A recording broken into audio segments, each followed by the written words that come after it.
Shalom, Bapak, Ibu, Saudara-saudari yang dikasihi oleh Tuhan Yesus Kristus. Selamat berjumpa kembali di channel Suara Rohani Kristen.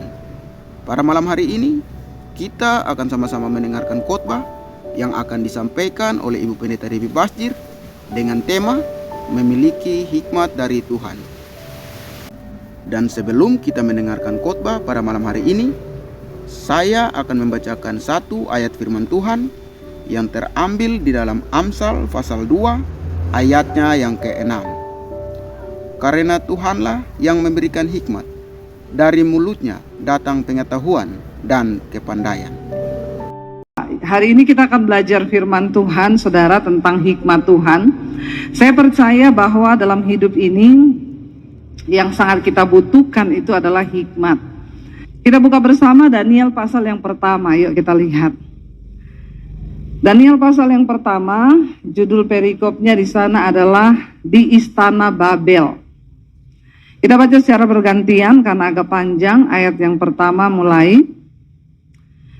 Pada tahun yang ketiga pemerintahan Yoyakim, Raja Yehuda, datanglah Nebukadnezar Raja Babel ke Yerusalem lalu mengepung kota itu. Ayat 2.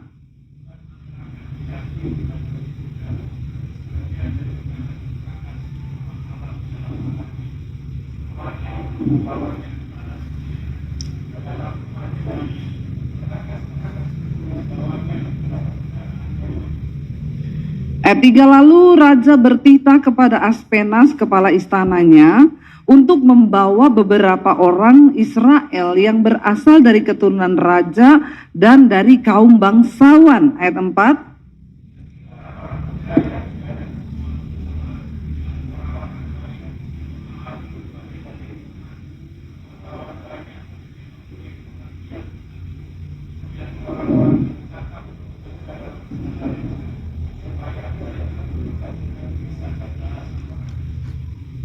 Dan raja menetapkan bagi mereka pelabur setiap hari dari santapan raja dan dari anggur yang biasanya diminum, ya.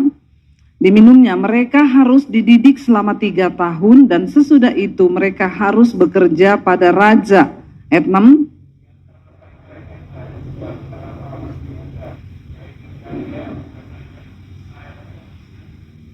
Saudara, kalau kita melihat dan membaca di sini ada satu kisah ketika pada tahun yang ketiga pemerintahan Raja Yoyakim di Israel, Nebukadnezar Raja Babel itu menyerang ke Yerusalem.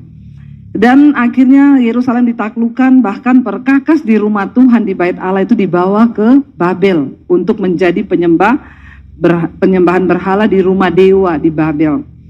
Lalu ketika itu raja bertitah kepada Aspenas, itu pegawai istana, raja bilang, pilih beberapa orang pemuda, mereka itu yang masih muda dan yang dari keturunan raja dan bangsawan, untuk dibawa ke Babel, bukan untuk perbudakan, tapi mereka akan bekerja di kantor pemerintahan di Babel.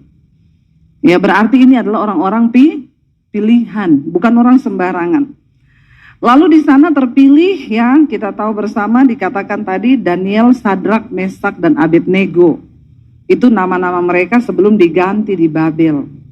Dikatakan tadi ayat yang keempat, coba kita baca, siapa yang dipilih saudara, yang masuk ke kriteria yang dipilih oleh raja, yakni apa? Ayat yang keempat, baca bersama lagi dengan suara yang keras, yakni orang-orang muda yang tidak ada sesuatu celah, yang berperawakan baik, yang memahami berbagai-bagai hikmat, berpengetahuan banyak, dan yang mempunyai pengertian tentang ilmu, yakni orang-orang yang cakap untuk bekerja dalam istana raja, supaya mereka diajarkan tulisan dalam bahasa orang Kasdim. Untuk bekerja di kerajaan Nebukadnezar, itu adalah istana tempat penyembahan berhala yang tidak mengenal Tuhan.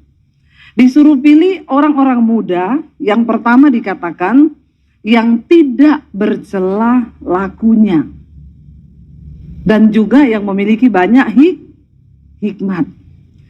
Di masa-masa seperti sekarang ini, anak muda, kalian tidak bisa hanya mengandalkan kepinteranmu, ijazahmu. Apalagi hal-hal yang menurut kita nih sekarang, oh kalau saya sekolah tinggi S1, S2, S21 kayak Samsung, S23 lah, maka saya pasti masa depannya itu sukses. Hikmat itu nggak ada hubungannya dengan pelajaran di sekolah. Hikmat itu tidak ada hubungannya dengan ijazah yang kau miliki. Apa yang bisa membuat nilai dirimu itu berarti waktu kau punya hikmat Tuhan. Ketika Raja Nebukadnezar memilih orang-orang muda untuk bekerja di istananya, itu istana tempat penyembahan berhala loh. Tapi dia pilih orang-orang yang pertama tidak bercela. Saudara, saya percaya bahwa hikmat itu hanya ada pada Tuhan, kata firman Tuhan. Hikmat itu sesuatu yang akan kecerdasan, kebijaksanaan yang Tuhan berikan, tidak kepada semua orang loh. Dan hanya orang-orang yang punya hikmat yang akan menjadi orang-orang yang dipilih oleh Tuhan di akhir zaman. Ya, dan bukan hanya Tuhan yang memilih, bahkan di kerajaan di Babel yang tidak mengenal Allah, bahkan tuh penyembah berhala, mereka memilih orang-orang yang punya hikmat. Jadi anak-anak muda, tolong hari ini isi hidupmu dengan hikmat Tuhan. Minta hikmat Tuhan turun dalam hidupmu, karena hanya itu yang akan membedakan engkau dengan orang dunia. Amin. Nggak ada yang lain. Waktu kita ini penuh dengan hikmat Tuhan, di sana dikatakan, yakni orang-orang muda yang tidak ada sesuatu cela. Apa itu cela? Cela itu dosa. Cela itu noda. Saya berdoa supaya sekalian semua anak-anak muda di sini, mari jaga hidup di dalam kekudusan. Amin. Kunci untuk kita punya hikmat Tuhan itu, kita harus berjalan dalam kekudusan tanpa cela. Yang sudah punya pacar berapa banyak di sini? Tolong angkat tangan. Yang sudah pacaran, angkat tangan. Ya, yang sudah pacaran. Kalau masih di bawah 20 tahun, enggak usah pacaran ya. Yang di bawah 20 tahun, enggak usah pacaran. Ya, kau itu belum mengerti tentang hidup ini, enggak usah pacaran. Cuma buang pulsa, buang ongkos, buang pikiran, buang tenaga. Ya, jadi yang masih di bawah 20, ndak usah pacaran. Katakan, ndak ada yang mau amin. Ya, benar. Karena pacaran itu adalah persiapan untuk pengenalan, kamu akan memasuki pernikahan. Jadi kalau belum yakin mau menikah, ndak usah pacaran. Karena ini bukan zamannya, oh gonta-ganti, kan dicoba-coba dulu Bu. Ya, emang kau pikir nih apaan mau dicoba-coba? Jangan ya saudara, kita ini orang percaya anak Tuhan. Hanya orang-orang yang hidup dalam kekudusan yang akan diberi hikmat yang berlimpah-limpah. Karena waktu kau menghormati Tuhan, maka Tuhan itu beri kita hikmat. Ya, tolong jangan pacaran dulu. Yang sudah 20 tahun pun ya jangan terlalu ngebet ya, maksudnya kalau memang belum yakin, ya kalau saya sih ngomongnya mending lama berdoa. Ya, lama berdoa, kalau sudah yakin itu jodoh baru menikah. Ya, daripada ya itu tadi salah nanti, karena banyak sekarang orang menikah itu bukan karena dari Tuhan. Kenapa terjadi banyak perceraian? Karena orang menikah itu bukan jodoh dari Tuhan. Ada yang pacaran sudah terlanjur melakukan hubungan seks. Ya, lalu dia pikir, ya saya kan sudah terlanjur, daripada terlanjur ya sama siapa lagi saya mau nikah. Akhirnya terjadi hubungan yang begitu. Kenapa banyak tingkat perceraian? Yaitu karena banyak hubungan yang bukan didasari oleh rasa takut akan Tuhan. Jangan ya, karena aduh hari gini orang nonton film porno bebas, orang lihat apa tuh bebas, setan itu ada di mana-mana. Nah kalian pacaran, ya pasti ada dagingnya dong di dalamnya. Namanya orang pacaran, dua orang yang berbeda jenis. Ya tadinya deket-deketan, pegangan tangan, lama-lama mulai naik. Ya ini terjadi sekarang. Jangan ya nak ya, jangan. Lebih baik jangan ya. Jaga kekudusan. Yang dipilih dari Yerusalem pada waktu itu, dipilih anak-anak muda yang tidak ada suatu celah.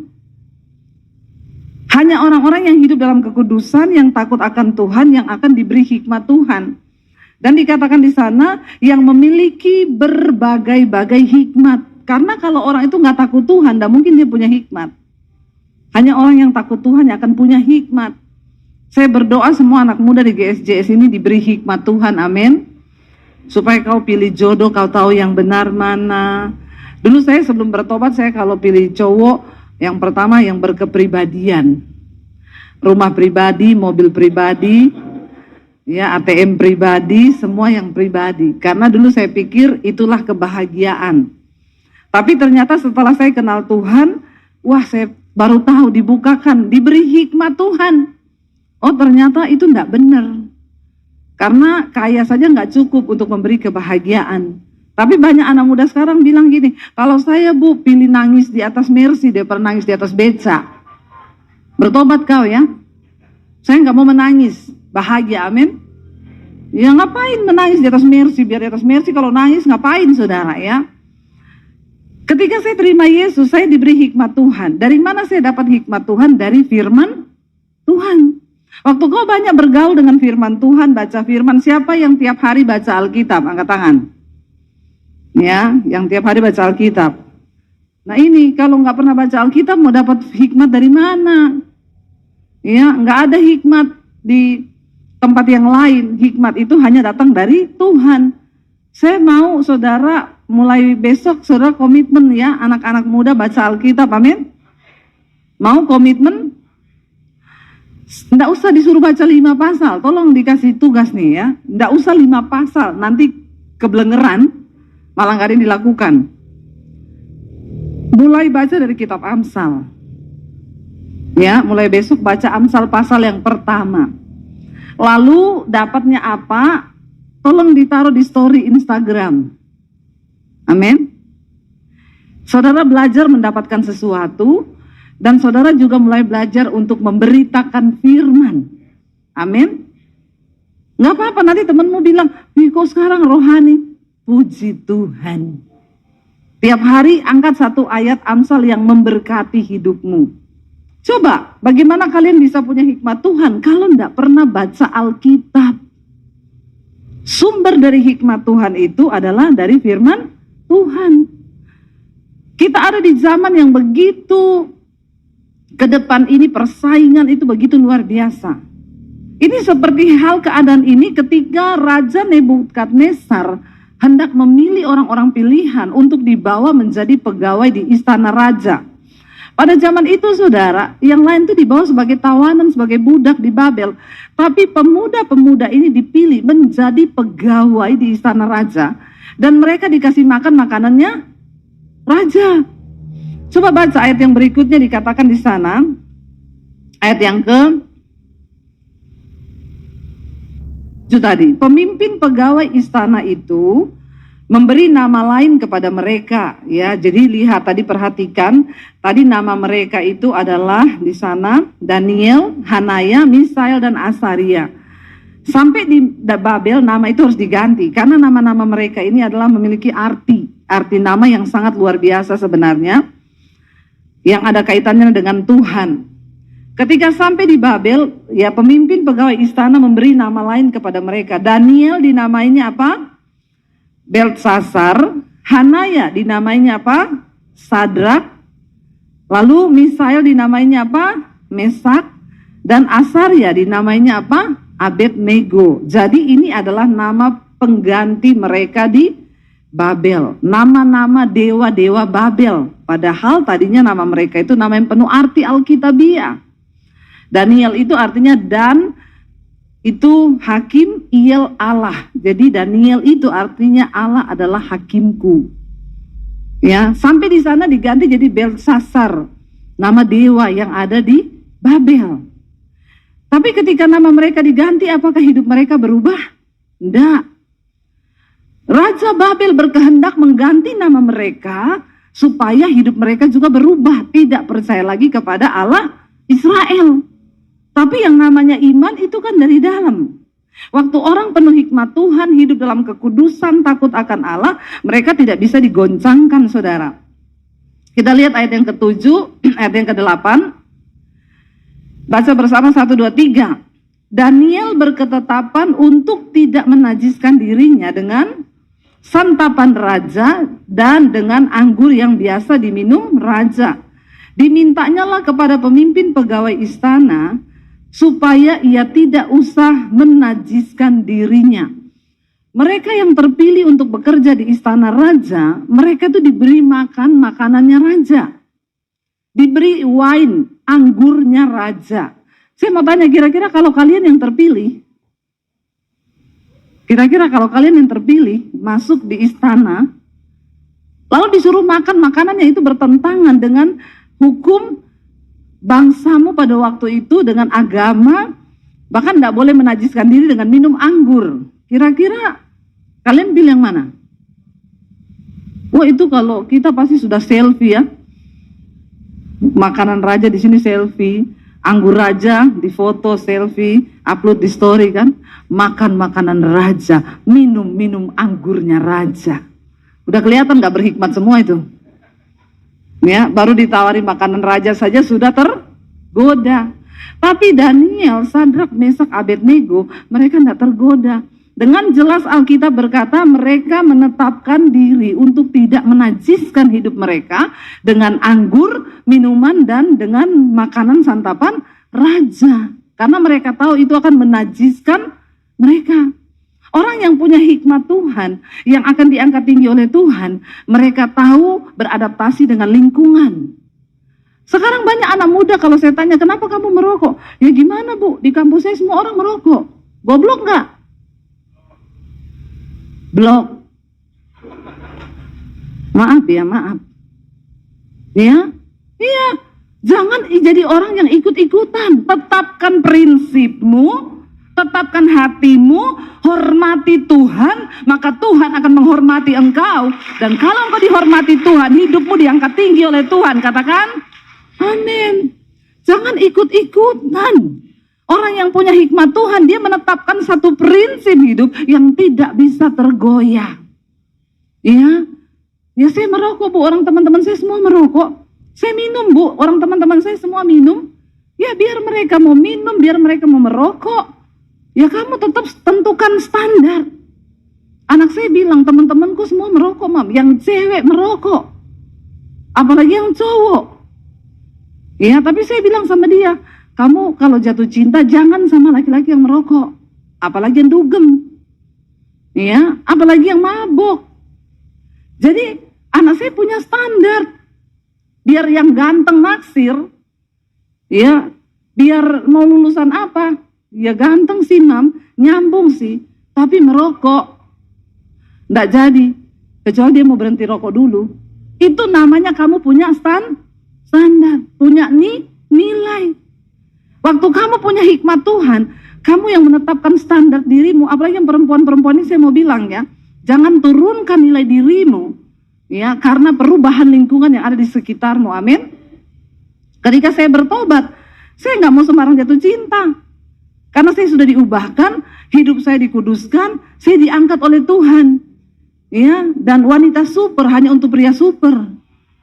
Baby Teguh. Iya toh? Rugi. Kamu udah ditebus, harganya mahal. Kenapa kamu mau nikah sama laki-laki yang murahan begitu? Kagak lah. Yang cowok-cowok juga, tetapkan standar dirimu. Menikah dengan orang yang takut akan Tuhan. Cuma itu sumber kebahagiaan di hidup. Karena orang yang menghormati Tuhan akan dihormati Tuhan loh. Itu kata firman Tuhan. Saudara bayangkan kalau kau dihormati Tuhan. Kita dihormati manusia aja seneng, apalagi kalau dihormati Tuhan, seneng enggak? Wow, itu luar biasa. Ya, mau sehebat apapun dunia berubah, orang-orang yang menetapkan standar hidupnya karena punya hikmat Tuhan, engkau akan dibedakan oleh Tuhan. Seburuk apapun dunia berubah, sesulit apapun masa ini berubah, Tuhan tahu memilih orang-orang yang takut akan Dia. Kita lihat, nggak sembarangan. Daniel, Sadrak, Mesak, Abednego dipilih Tuhan. Lalu dikatakan saudara, ketika dia ditawari untuk makan makanannya raja, karena raja beri perintah. Apa yang saya makan, itu yang mereka makan. Apa yang saya minum, itu yang harus mereka minum. Tapi mereka tahu makanan dan minuman itu menajiskan diri mereka, dan mereka tidak mau. Coba lihat saudara, dikatakan di sana, Daniel berketetapan untuk tidak menajiskan dirinya, tadi ayat 8. dengan santapan raja dan dengan anggur yang biasa diminum raja. Dimintanyalah kepada pemimpin pegawai istana itu supaya ia tidak usah menajiskan dirinya. Ayat 9 baca bersama, maka apa? Maka Allah mengaruniakan kepada Daniel apa? Kasih dan sayang dari pemimpin pegawai istana itu. Saudara, waktu kau menghormati Tuhan, menetapkan standar hidupnya dengan firman Tuhan, Tuhan yang sanggup mengubah orang. Sehingga Daniel tadinya tidak punya ordal loh. Ini pemimpin kepala istana ordal enggak? Ngerti ordal kan? Apa itu ordal? Saya pikir pada nggak tahu lagi ya. Sekarang ini kan orang bilang kalau mau apa harus pakai ordal. Saya dengar banyak orang kesaksian, Bu, doakan saya ya. Saya ini mau mendaftar ke sini mau cari kerja. Tapi dengar-dengar di situ harus ada ordal.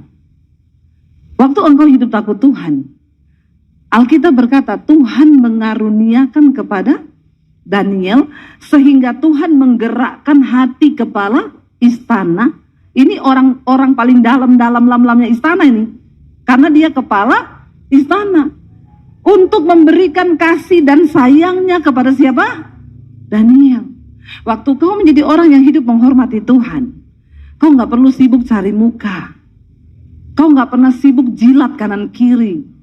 Nggak usah cari muka, karena kau sudah punya muka, amin. Orang yang cari muka itu yang mukanya belum jelas. Kalau kita mukanya sudah jelas, nggak usah cari-cari muka, amin. Cari Tuhan.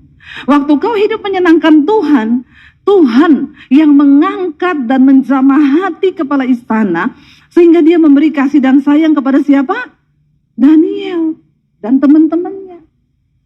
Nggak usah kita sibuk hal-hal yang lain. Waktu kau mengandalkan Tuhan, saya banyak mendengar orang anak-anak muda bersaksi, Bu, saya ini mau mendaftar ke kedokteran ini, katanya harus ada orang dalam bayar sekian puluh juta. Tapi saya berdoa, Bu, karena Alkitab berkata, diberkatilah orang yang mengandalkan Tuhan. Saya berpuasa, Bu. Waktu saya berdoa, saya berpuasa. Tiba-tiba dalam pengumuman, saya lulus. Padahal semua yang lulus itu pakai uang pelicin sama orang dalam. Tapi Tuhan membela saya. Siapa yang bisa menggerakkan hati orang-orang yang di atas yang punya keputusan, yang berhak mengambil keputusan? Hanya Tuhan. Bahkan Alkitab berkata, hati raja itu seperti batang air di tangan Tuhan. Bahkan ketika engkau berkenan pada Tuhan, saudara, Alkitab berkata, musuhmu pun akan didamaikan Tuhan dengan engkau. Itu janji firman Tuhan. Lalu dikatakan di sana, saudara, ayat yang ke-10, tetapi berkatalah pemimpin pegawai istana itu kepada Daniel, aku takut kalau tuanku raja yang telah menetapkan makanan dan minumanmu berpendapat bahwa kamu ini kelihatan kurang sehat daripada orang-orang muda yang lain yang sebaya dengan kamu. Sehingga apa? Sehingga karena kamu, aku dianggap bersalah oleh raja karena nggak taat. Lalu apa jawabnya Daniel, saudara, baca bersama. Kemudian berkatalah Daniel kepada penjenang yang telah diangkat oleh pemimpin pegawai istana untuk mengawasi Daniel, Hanaya, Misael, dan Asaria. Adakanlah percobaan dengan hamba-hambamu ini selama 10 hari dan biarlah kami diberikan sayur untuk dimakan dan air untuk diminum. 10 hari cuma makan sayur dan air putih. Yang lain makan daging. Boleh dicoba ini untuk menurunkan berat badan. Ya, untuk lebih sehat. Anak-anak muda sekarang, tubuhmu itu bait Allah loh. Daniel, mereka masih muda. Sadrak, Mesak, dan Abednego, tapi mereka tahu tubuhnya adalah bait Allah. Mereka nggak mau tubuhnya mereka sakit karena salah makan. Hati-hati ya, kalau kau punya hikmat Tuhan, kau tahu menjaga tubuhmu, amin. Jangan banyak makan yang bergula. Sekarang itu kalian makannya ya makanan-makanan cepat saji, yang bertepung, yang pakai bumbu-bumbu segala macam. Ingat, tubuhmu itu bait Allah, bait Roh Kudus, amin. Ya, sekarang anak-anak muda seumur kalian itu sudah kolesterolnya tinggi, darahnya tinggi. Hati-hati loh. Ya, perjalananmu itu masih panjang. Firman Tuhan berkata, hidup mati dikuasai oleh lidah. Jaga mulutmu. Jangan sembarangan makan.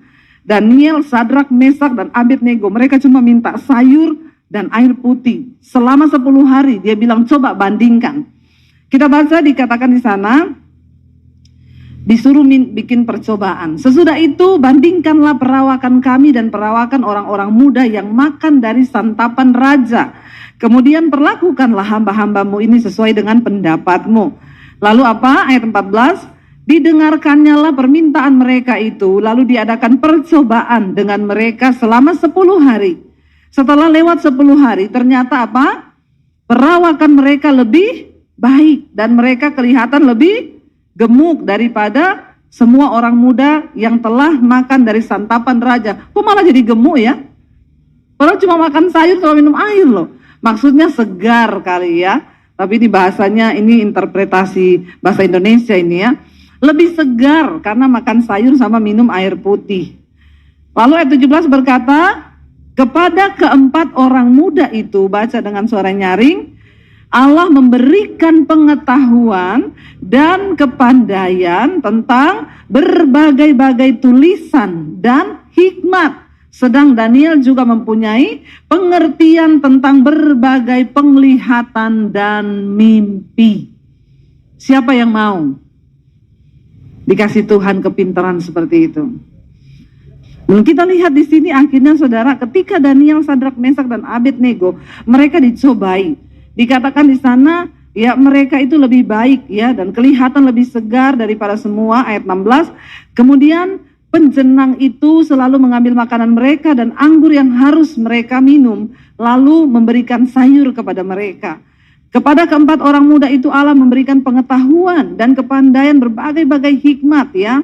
Ayat yang ke-18, setelah lewat waktu yang ditetapkan raja bahwa mereka sekalian harus dibawa menghadap, maka apa? Dibawalah mereka ke pemimpin pegawai istana itu ke hadapan Nebukadnezar. Ayat 19 baca bersama. Raja bercakap-cakap dengan mereka dan di antara mereka sekalian itu tidak didapati yang setara dengan Daniel, Hanaya, Misael dan Asaria. Maka bekerjalah mereka itu pada raja dalam tiap-tiap hal yang memerlukan kebijaksanaan dan pengertian. Yang ditanyakan raja kepada mereka, didapatinya bahwa mereka apa? 10 kali lebih cerdas daripada semua orang berilmu dan semua ahli jampi di seluruh kerajaannya. Daniel ada di sana sampai tahun pertama pemerintahan Kores. Wow enggak? Saudara nangkep dengan apa yang kita baca ini? Jangan duduk di gereja tapi otaknya di luar ya. Abis ini makan apa ya? Ini kisahnya wow banget loh. Ini bukan dongeng loh. Ini kisah sungguh-sungguh terjadi. Dan didapati mereka ternyata punya hikmat dan pengertian. Mereka lebih cerdas berapa kali lipat? Wow, 10 kali lipat. Dari orang-orang yang ada pada zaman itu. Orang-orang terpilih yang ada di Babel.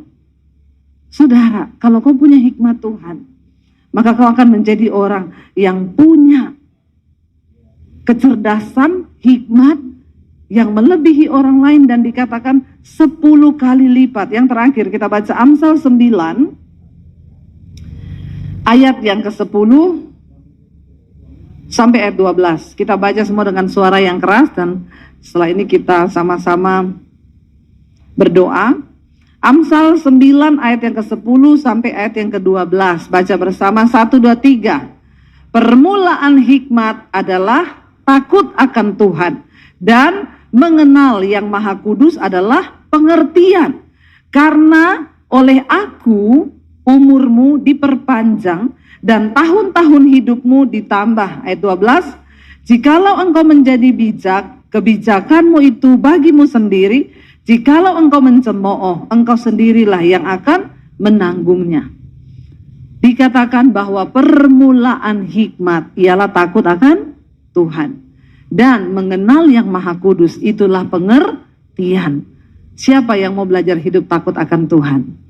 Kita semua mau belajar ya. Bagaimana hidup takut Tuhan? Jauhi dosa, bertobat, hormati Tuhan. Dan mengenal yang Maha Kudus itulah pengertian. Kita mau berkata hari ini, Tuhan kami mau selalu terhubung dengan Tuhan. supaya hikmat Tuhan mengalir dalam hidup kami. Kami mau selalu terhubung dengan hadirat-Mu Tuhan, kami mau selalu terhubung dengan Engkau. Kita bangkit berdiri bersama. Mari bawa masa mudamu kepada Tuhan. Mari bawa hidupmu kepada Tuhan. Kita naikkan pujian yang tadi terhubung. Ia bilang, kita mau Tuhan, kami mau Tuhan. Untuk selalu terhubung dengan Tuhan dalam hidup kami, karena Engkau sumber hikmat kami. Terima kasih Bapa. Bapak, Ibu, saudara-saudari yang dikasihi oleh Tuhan Yesus Kristus, kita telah bersama-sama mendengarkan khotbah yang disampaikan oleh Ibu Pendeta Debbie Basjir pada malam hari ini dengan tema memiliki hikmat dari Tuhan. Semoga lewat khotbah yang telah kita dengar pada malam hari ini menjadi berkat di dalam kehidupan kita. Dan di akhir video ini kita akan sama-sama mendengarkan satu renungan firman Tuhan yang disampaikan oleh Ibu Cornelia. Selamat menyaksikan. Tuhan Yesus memberkati. Mari kita kembali lagi untuk mau mendengarkan firman Tuhan dalam Mazmur 136 ayat yang pertama hingga ayat yang ke-6. Judul bacaan dia katakan kasih setia Allah kepada orang Israel. Kasih setia Allah kepada orang Israel pertanda bahwa tanggung jawabnya Tuhan kepada orang Israel dari dulu, sekarang, selama-lamanya sampai sekarang ini adalah satu tanggung jawab besar. Maka dengan demikian kasih itu tidak akan berhenti. Kasih manusia terbatas, tetapi kasih Tuhan tidak terbatas bagi manusia. Di dalam firman Tuhan Pemazmur 136 ayat yang pertama dia katakan, bersyukurlah kepada Tuhan sebab Ia baik, bahwasanya untuk selama-lamanya kasih setia Tuhan.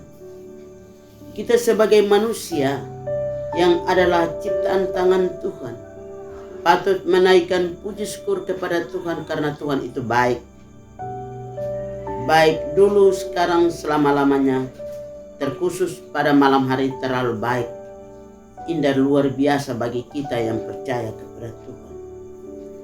Bapak, Mama, anak-anak sekalian yang diberkati oleh Tuhan, kita patut menaikkan puji syukur kepada Tuhan karena Dia setia terhadap kita.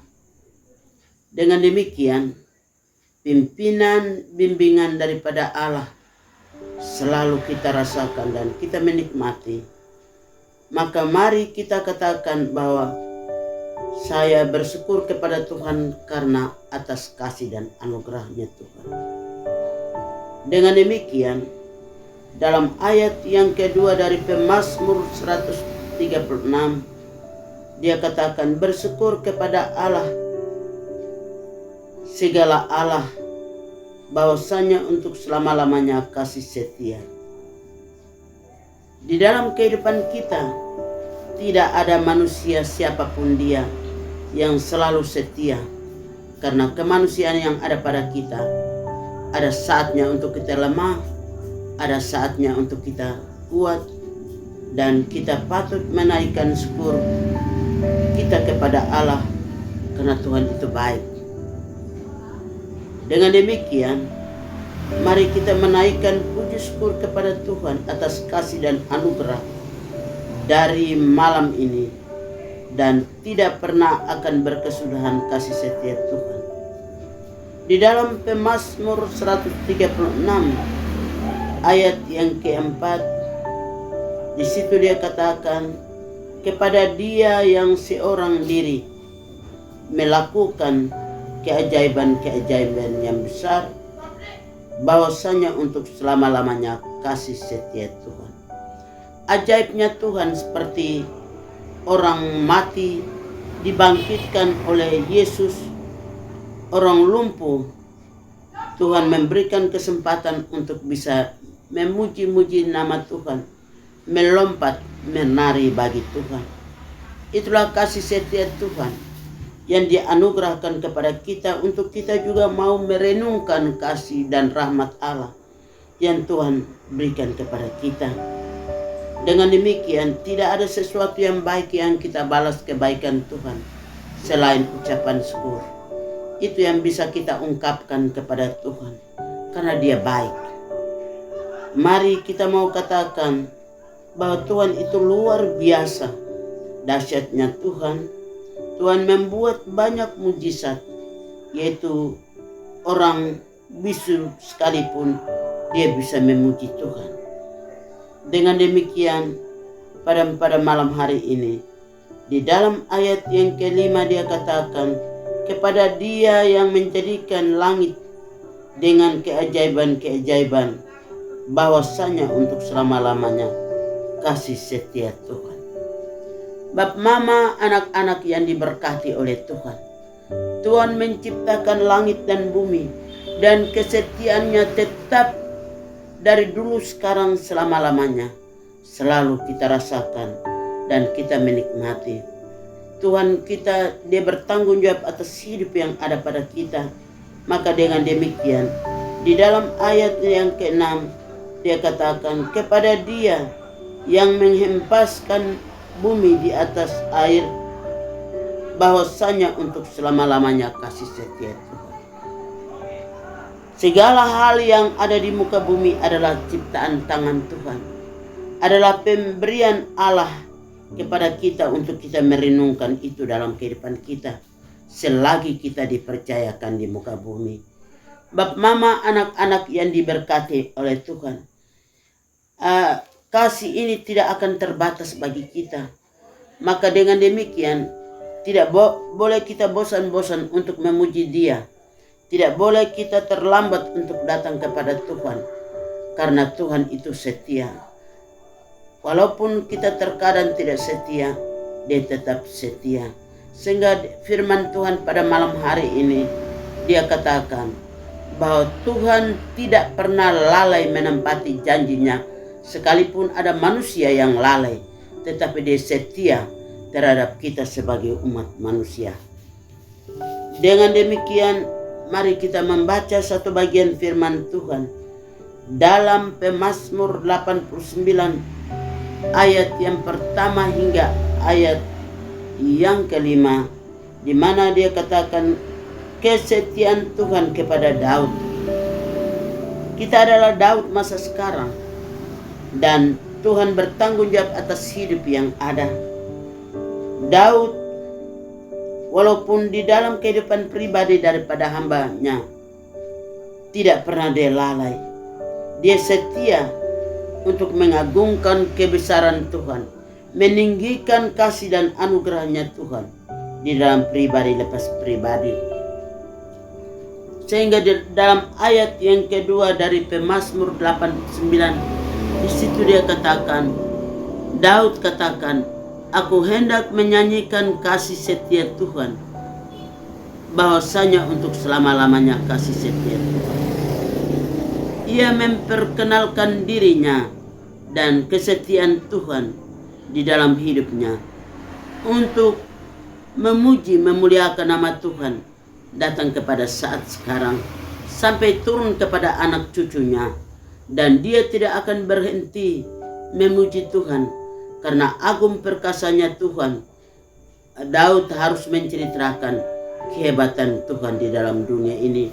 Sehingga dalam ayat yang ketiga, di situ dia katakan, sebab kasih setiamu dibangun untuk selama-lamanya, kesetiaanmu tegak seperti langit. Daud menceritakan kesetiaan di dalam kesetiaan Tuhan dalam hidupnya, dan kesetiaan Tuhan itu lurus dan benar, adil dalam kehidupannya, sehingga dia tidak akan bosan untuk memuji Tuhan. Dia tidak berhenti untuk mengagungkan kebesaran Tuhan. Di dalam ayat yang keempat, bab mama, anak-anak yang diberkati oleh Tuhan, dia katakan, engkau telah berkata, telah kuikat perjanjian dengan orang pilihanku. Aku telah bersumpah kepada Daud hambaku. Dan setiap orang pilihan Allah sudah ditetapkan di dalam kehidupannya, datang turun temurun kepada anak cucunya, maka dari situlah orang bisa merenungkan kasih setia Tuhan. Orang bisa menceritakan kebaikan Tuhan, dan orang merenungkan itu dan siang dan malam dalam hidupnya.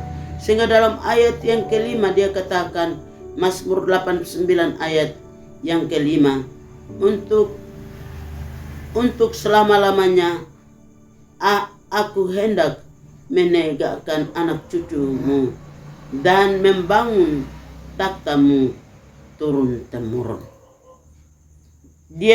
Daud juga berjanji dia akan memuji Tuhan sampai datang kepada anak cucu seterusnya dan selamanya, dari malam ini sampai Tuhan datang yang kedua kali di atas awan-awan. Sebab di dalam ayat yang ke-6 dia katakan, sebab itu langit bersyukur karena keajaiban-keajaiban-Mu ya Tuhan, bahkan karena kesetiaan-Mu di antara jemaah orang-orang kudus. Ternyata Daud tidak mau mendiamkan diri. Dia menceritakan perbuatannya dan datang turun temurun kepada anak cucu. Itu pun selalu dia ingat kebaikan Tuhan, yaitu dia menceritakan kasih Allah dalam hidupnya, mulai dari malam ini sampai Tuhan datang, di dalam nama Bapa, Putra, dan Roh Kudus. Amin.